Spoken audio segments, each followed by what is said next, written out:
ওয়াকফ সম্পত্তি দখল করার জন্য বিজেপি আইন আনছে, তখন তুমি সেই বিজেপি দালালি করে বাংলার মানুষকে বলছো, কংগ্রেসকে বলছো, কংগ্রেস যদি মনে করে আন্দোলন করবে তাহলে পশ্চিমবঙ্গে নয় দিল্লিতে গিয়ে আন্দোলন করতে হবে। মুসলমান যদি মনে করে প্রতিবাদ করবে পশ্চিমবঙ্গে নয় দিল্লিতে গিয়ে প্রতিবাদ করতে হবে। ওয়াকফ সম্পত্তি নিয়ে প্রতিবাদ করার অধিকার কেড়ে নিতে চায় মমতা ব্যানার্জি। মমতা ব্যানার্জিকে মানুষ ছাড়বে না। এসআইআর কাণ্ডে আরেকটা চালাকি করলো নির্বাচন কমিশন। আমরা জানতাম তারা বদমাইশি করবে, তাই রাহুল গান্ধী এসআইআর প্রক্রিয়া চালু হওয়ার আগেই ভারতবর্ষের মানুষকে বলেছিল সতর্ক হন, ভোটার লিস্টে সংশোধনের নামে মানুষের ভোট দেওয়ার অধিকার কেড়ে নেওয়ার চেষ্টা হবে। হচ্ছেও তাই। তখন মমতা ব্যানার্জি রাহুলের পাশে দাঁড়ায়নি, তখন মমতা ব্যানার্জি রাহুল গান্ধীকে সমর্থন করেনি। রাহুল গান্ধী স্লোগান দিয়েছিল ভোট চোর গদ্দি চোর। মনে করে দেখুন, কায়দা করে চিনে চলে গেলেন সুপ্রিম কোর্ট করতে। বাপরে, উকিল হয়ে সুপ্রিম কোর্ট গিয়ে কোকিল কণ্ঠে বুঝাচ্ছে পশ্চিমবঙ্গে এসআইআর করতে কি কি করা উচিত না উচিত। সুপ্রিম কোর্ট এবার মমতা ব্যানার্জি যখন আজে বাজে বকছে সুপ্রিম কোর্টে গিয়ে, সুপ্রিম কোর্ট বিরক্ত হয়ে কি বলছে, ঠিক আছে তাহলে আপনারা কাজ করুন, বিচারকদের অধীনে এসআইআর প্রক্রিয়া চালু করে দিন। বিচারকটা ঠিক করবে কার নাম থাকবে কার নাম বাদ যাবে। ঝঞ্ঝাট ছিল, ঝঞ্ঝাট আরো বাড়িয়ে দিল। এমনি ভোর সাপের ছবল ছিল, দিদি গিয়ে কেউটে সাপের ছবল মারিয়ে দিল। তুমি দুবারে সরকার করতে পারছো। আমি প্রস্তাব দিয়েছিলাম দুবারে এসআইআর করো, দুবারে এসআইআর করো। 90,000 সরকারি কর্মচারী তাদেরকে কাজে লাগিয়ে বাড়ি বাড়ি গিয়ে আপনার নাম ঠিকানা শুদ্ধ করে লিখতে যদি পারতো তাহলে এই ঝামেলা হতো না। সেই জন্যই বলছি মমতা ব্যানার্জি আর নির্বাচন কমিশন উভয়ের জন্য আর এসআইআর প্রক্রিয়ায় কয়েক লক্ষ মানুষের নাম বাদ চলে গেল।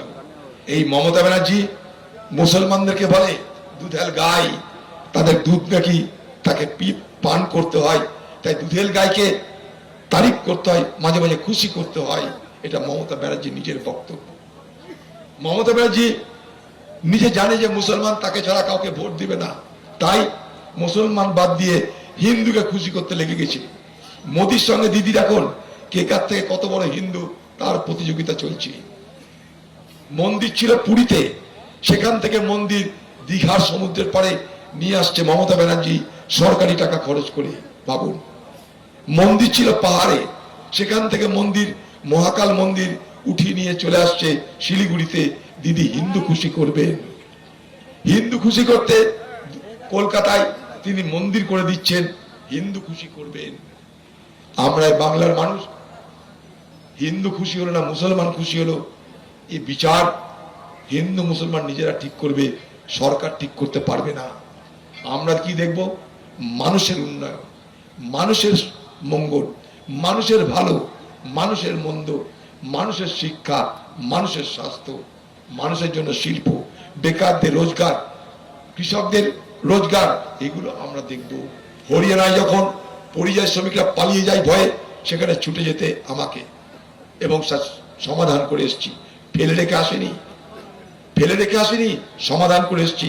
খোঁজ নিয়ে দেখবেন হরিয়ানার পানিপথ থেকে কোনো পরিযায়ী শ্রমিকের উপরে আর কোনো হামলা হয় না। 3 দিনকার ছোড়া কিচ্ছু জানে না, কিচ্ছু বোঝে না, খালি তৃণমূলের দালাল করে তৃণমূলের দালাল হয়েছে, চুরি চামারি করে কিছু পয়সা কামিয়েছে, একটা গাড়ি নিয়েছে, পুলিশ দালালি করে ধরাকে সরা জ্ঞান করছে, হাওয়ায় উড়ছে। আরে হাওয়ায় ওড়ায় মানুষ, আর এই মানুষ হাওয়া থেকে নামে আছাড়ও মারে এই মানুষ। আগামী দিনে গতদিনে এখানকার মানুষ তোমাকে ভোট দিয়ে হাওয়ায় উড়িয়েছিল, ফানুস হয়ে গেছিলে।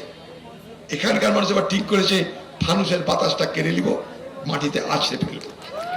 কারো ক্ষমতা নাই ভোট লুট করার। একটা কথা বলে দিলাম, হামসে আগার दूध मांगोगे तो खीर दूंगा,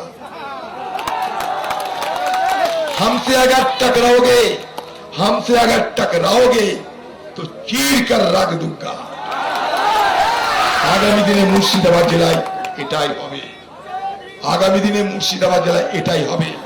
নির্ভয়ে, নির্বিঘ্নে, নিঃসংকোচে আপনারা কংগ্রেস এবং জুলফিকারের পাশে দাঁড়ান। সবাই মিলে মোকাবেলা করব।